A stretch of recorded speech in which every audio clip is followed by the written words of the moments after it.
Serge yaa ko doon junj sànq reconnaître nga ne am na ñu bokk si yéen ñoo xam ne ni yëkk nañ ay kàddu yoo xam ne dafa safaanook li ñuy xaar mais dur ko baaram aussi opposition bi pourtant Ousmane Sonko buñ koy dégg léegi mi ngi woote dal di woote jàmm di wax ne ñoom dañuy tënku si ndigal li nga xam te ni sëñ Mountakha jox na leen ko muy na lépp sedd na lépp dal ndax itam yow loolu yooyu la. donc man Mohamed li may wax rek mooy ci lancé bi ma ko commencé woon laay continuer mooy que ligne bi nga xam ne président tracé na ko ligne communicationnelle bi mooy ligne directrice bi mooy wax ne je vous ai entendu la jeunesse je vous ai écouté j'en ai pris acte te aussitôt conseil des ministres mu def effet déclencheur génne ay milliards orienté ko vers l'emploi des jeunes jël des séries de mesures mooy li Moussa waxoon sànq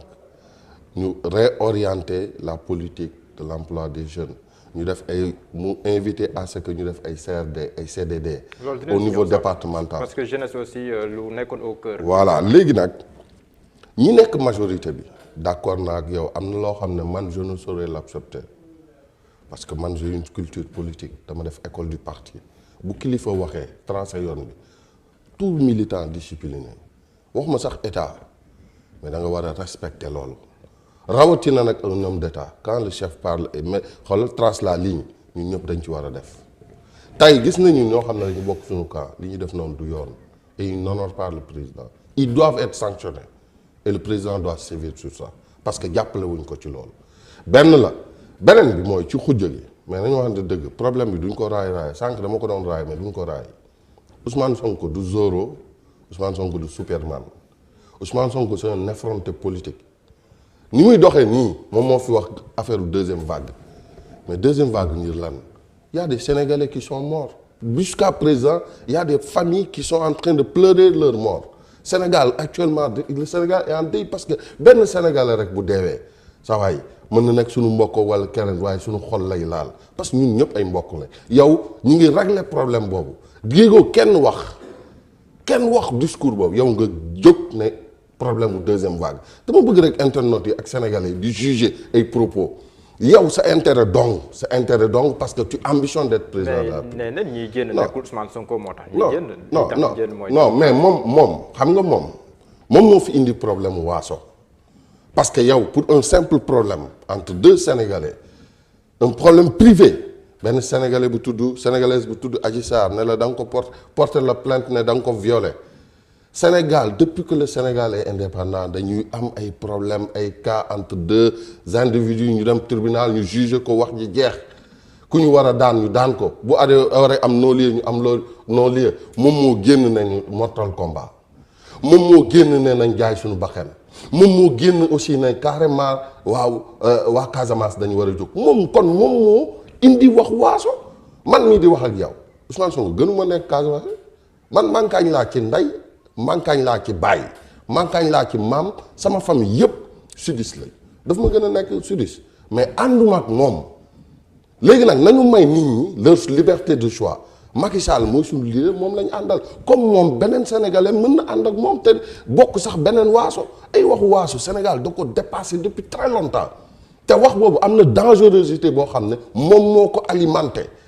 te il va se brûler tout seul à cause de ce problème là parce que aussi tuuti na Ousmane Sonko dafa tuuti pour taal Sénégal Ousmane Sonko dafa tuuti pour rouber Sénégal il faut qu'il se calme tey le camp même du pouvoir ñetti nit rek la ñu gis ñuy wax ay discours yoo xam ne safaanawul ak la ligne du président mais sur le fond mais amul kenn tey koo xam ne ñeme na taxaw sax wax li nga xam ne président waxu ko déedéet mais moom moo war a xam ne dootul xale moom moo war a xam ne Sénégal ñun bi ñuy Sénégal day football sax ñu mën a Sénégal 1-0 mu jaral la yow nga tuur ay rongañ parce que drapeau bi ni ma ko waxee sànq ak intégrité Sénégal mais jàmbaar duñ ko négocier nos pauvres soldats dañuy dem les soldats du feu comme l'armée de terre de mer dañuy dem di dee ndax drapeau Sénégal léegi nag ay xale yu ndaw nga leen di inciter parce que du ñëpp ñoo am capacité de discernement d'un discours du ñëpp ñoo am xel bi nga xam ne tey dañuy xam ne lii mooy dëgg lii moo dul dëgg ces jeunes là qui sont manipulés ces jeunes là qui ñoo xam ne dañ leen di def benn discours boo xam ne ñi nekk ci biir régime bi ñi nekk ci régime bi ñooy ñu bon mais ñun ñi nekk ci xujj gi ñooy lu baax. mais c'est nekkul derrière dafa amoon ñu si gis une volonté de liquider un opposant politique moom moo tax ñu jóg. mais loolu ak nu mënti demee moom ak nu mënti demee dama ne ak nu mënti demee gis nañ fi ay leaders dans le monde ñoo xam ne dañuy joxe seen bakkan ngir dëkk bi am jàmm gis nañ ay leaders yoo xam ne dañuy dem sax tëdd kaso wala dem tukki génn réew mi pour seen dëkk nekk jàmm loolu mooy la posture d'un vrai leader. Un vrai leader doit pouvoir se sacrifier pour son peuple loolu lañ ñu jàngal loolu la ñu xam loolu mooy yoon loolu mooy révolution dëgg-dëgg mooy mais li muy def nii jaxasoo la parce que dëkk bi aussi kenn mënul nekk benn zoro tracé dëkk bi coppati réew mi gérer ko ak say ñoñ léegi nag ñi nga def du tort ñi nga attaqué lan la loolu mooy indi le fameux problème bu guerre civile parce que day comme on l'appelle en technique bancaire ou en technique financière mooy c'est des fonds revolving lay doon c'est-à-dire que yow li nga leble tey non dañ la koy fay suba léegi nag Sénégal tollul foofu Sénégal fan la toll Mohamed nee naa man sama jabar ñàmbur la man mi di wax ak yow mankaañ laa ci ndey ak ci baay sama jabar ñàmbur laa ko takkee ñun loolu la ñu xam loolu la ñu xam brassage boobu Sénégal duñ ko ñàkk jamais parce que loolu moo tax Sénégal taxaw fii ba fi mu taxaw ba pare kilifa diine yi aussi joue ci benn rôle bu fondamental moo tax ma ne la moom discours yi muy def ak taxawaalu bi muy def nii mënu fi taxawaalu ñetti at day tooy déjà neen ndigam day met day tooy te boobaa du baax ci moom na toog am discours bu serein bàyyi ba élection yi ñëw jàpp na ne moom moo ñu ëpp doole mais dañ bàyyi ba 2024 c'est aussi simple que ça mais nekk fi di distraire sénégalais parce que temps de la politique dafa am mais aussi temps wu liggéey dafa am période bi ñu jàll nañ ko ñaari nit da ngay yor sa jabar sax ngeen saafaanoo mais après ngeen toog comme Moussa nu mu ko waxee toutes les grandes guerres fan la mujj autour d'une table avec des traités des résolutions mais nit koo xam ne yow tu dégages la colère nit koo xam ne yow sa bopp kese mais loolu mënut a dem. mënul dem. Moussa bu ñuy xool tam FRN. muy Front de résistance nationale am na ay exigences yu mu teg sur la table bokk na si ñu bàyyi ñi nga xam si ñoom leen teg loxo. jamono ji bokk na mbirum troisième mandat bi ñu am si leeraange bokk na ay enquêtes ñu def ko si ñi nga xam ne dañoo ñàkk seen bakkan bi si danta mu am si. bëri na ay ponk te dafa méngoo at mémorandum bi ñu joxoon sëñ Mountakha. si exigences yooyu tamit lan nga ñu si mën a indi. waaw balaa may ñëw ci exigences yi. ma revenir un peu sur le discours ethniciste. il faut le combattre. ni ma génnee woon bi Dumburu Sow génnee wax ni nañ jël jaas yi xaw ma lan fustigé ko noonu laa génnaate quand Sonko wax mën nañ deuxième vague alerté woote je suis contre parce que li tax ma ciy taxaw mooy il faut pas que ñun acteur politique ku ñuy jéppi doo jéppante que ni ku def la soo nekkee ci pouvoir nga ñëw ci kujje gi baax nga soo jógee ci kujje gi nga dem wujji Macky Sall bon nga il faudrait qu'on change ce discours-là on est en démocratie qu'on laisse les gens librement assumer leur choix et l'histoire jugera man je suis dans cette posture-là parce que je suis un démocrate je suis un républicain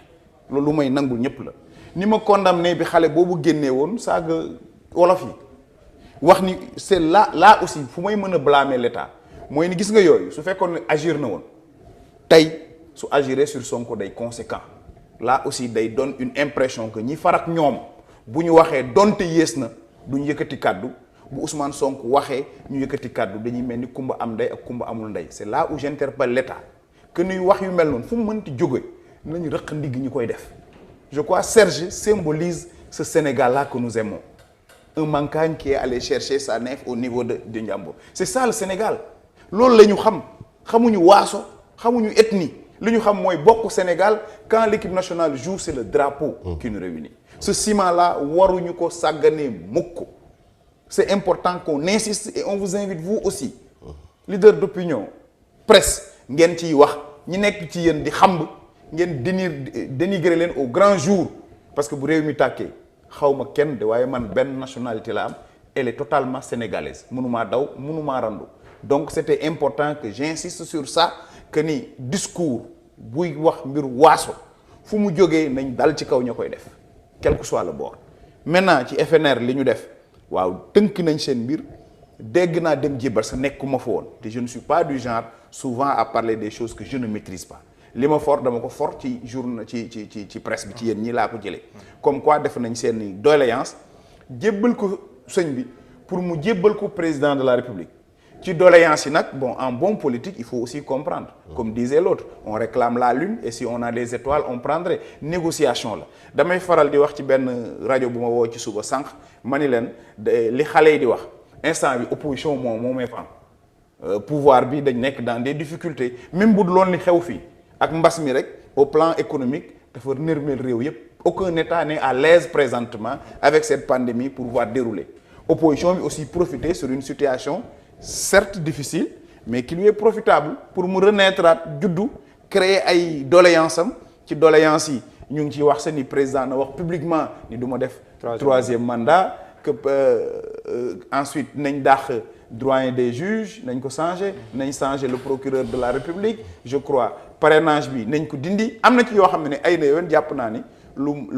mën a jar négociation lu mën a waxtaanee la maintenant comme j'ai dit il faut que de l'autre bord aussi mu am de la volonté réelle de discussion mais c'est de bonne guerre pour dire c'est de bonne guerre opposition bi jéggal nañ ko te gëm naa ni dina am issue ndax même bu dee ñoom ñaar parce que le dialogue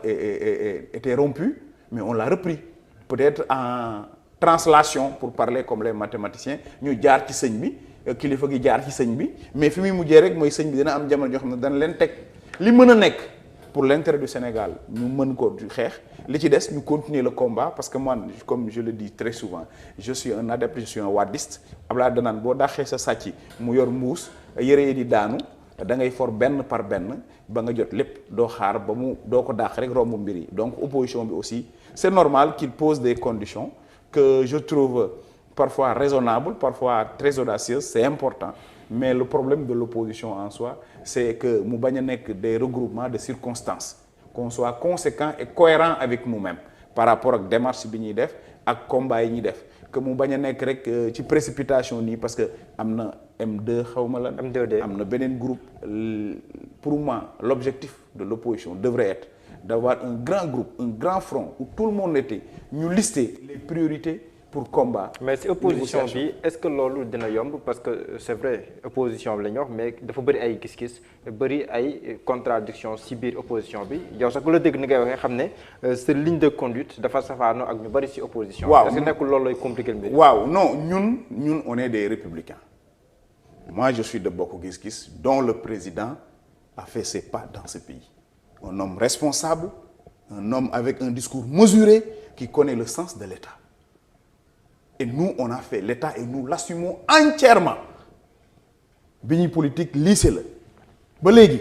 te ñi ñu seqal te souvent ñuy tax ñun si sax bañ doon jàng bu ñu leen dàqu jàng dàqu ñu woon jàng. c'est important qu'on repose encore le débat parce que souvent ñi door a tàmbali politique wala ñi politiqueul dañuy yaakaar ni les politiques c'est des déchets intellectuels. on a été meilleurs dans les facultés on a été meilleurs dans les écoles de formation balaa ñuy lancer wu dans la politique. mais politique nag jikkoo koy lal au début de la politique c'était des aristocrates gis nga politique bu ci élégance jógee dara desatu ci c'est ma conception très profonde des choses ñëpp xam nañu je suis de l'opposition je suis de Bokk Gis Gis mais cela ne fait pas de moi un ennemi de Serge Malou c'est ma conviction profonde des choses maintenant opposition bi dafa am un problème à régler à l'interne c'est cette confiance mutuelle qu'il faut travailler à avoir parce que je le dis très souvent bëri na agenda bëri na clan bëri na camp mais tant que demuñu vers une unité réelle duñ mën a servir de contre-pouvoir parce que la vérité aussi mooy que ni de 2012 à nos jours nous n'avons jamais réussi à installer un rapport de force conséquent face à ce régime qui de jour en jour s'amplifie. mais am na ñuy jàpp ne opposition bi sur ce coup-là réussir na à gagner. Encore une fois cette affaire-là a surpris tout le monde pouvoir comme opposition. kenn ci ñun yaakaaroon dana àgg à ce niveau maintenant nag comme on dit c'est des opportunités politique moom da ngay saisir ay opportunités c'est une opportunité parce que quand le pouvoir est mal barré c'est une chance pour l'opposition mais à un niveau tel sëñ bi la décence dafa am solo ci opposition utiliser des armes conventionnelles de combat. mais est-ce que le président Macky Sall am na ñu koy reprocher ne que moom yenn saa il utilise des armes non conventionnelles pour éliminer des adversaires politiques. déggoo li mu la c'est un reproche qui lui est fait est-ce que yow tamit loolu da koy moo tax est-ce que tamit nekkul moom mooy justifier l'attitude de Ousmane Sonko par exemple mu jàpp ne ki ma ko seqal daf koy wax sax gëmul loi gëmul dara li mu gëm mooy rapport de force ci laay dem ak moom. Si ma convoqué le cas Karim Wade je dis que ça a été fait politiquement pour combattre un adversaire c'est ma conviction très profonde et li ma koy étayer mooy sur les 25 cités il n'y a que Karim bu créé topp encore que je l'ai même mis sama page dernier discours du chef de l'État dañuy créé dañ koy réformer donc liñ doon xeex ñun di wax ni comme dañ koy réformer mooy kañ ci jugé woon lañ ko jugé woon baaxatul c'est vrai que par moment et puis président di tenir aussi des discours yoo xam ni dama koy faral di wax kilifa du ko wax ci penc dernier discours am dégg naa muy wax ne du ma gis lu xonq 31 décembre. non kilifa du foo ci penc ça ne se dit pas même si ça se fait dégg naa aussi mu wax ni am na ñoo xam ne du leen jàppee réew mi yëngu kilifa du ko wax surtout boo nekkee clé de voûte des institutions yaakaar naa ni sa cellule de communication waroon nañ ko briefer par rapport à ça loolu li muy maye mooy pendant ce temps là gis nañ ni am na ay kilifa yu ñu fi jàppoon yu bokkoon fii yu bokkoon fële yu bokkoon day mel ni kon daa am Sénégal bu ñu jàpp ak Sénégalais bu ñu dul jàpp. mais tamit xam nga il a en charge la stabilité du pays. oui mais ça ne se dit pas. tu sais un mën état na koo def mais kenn koo wax ci kaw. merci beaucoup c'est ce que je dis. président jàpp naa ne kuy bëgg jàmm moo lu gën a bëgg jàmm mais c'est des erreurs comme ça ñooy mën a andi yenn frustration yi waaye dama ni dara justifié wul cette violence là que j'ai vue et sur ça ay ñoom Guy Marius Sagna ay ñoom Birame Souleye man parce que Birame je le connais. pour man jàpp naa ni ñooñu dans l'élan de discrimination état war na leen vraiment ñu libérer leen def leen provisoire ak liberté provisoire ñu dem parce que gis nañu Moustapha Diakhaté presque 86 ba léegi mu ngi ci liberté provisoire c'est une manière mais ñi nga xam ne ni dañoo toj yore fete di tirer yàq la loi doit être très ferme dans ce pays là il faut qu'il y ait un état fort les gaspilleurs là kiy toj di yàq yoon da ko war a teg la dugal ko ci kaso c'est ma conviction très profonde. D'accord.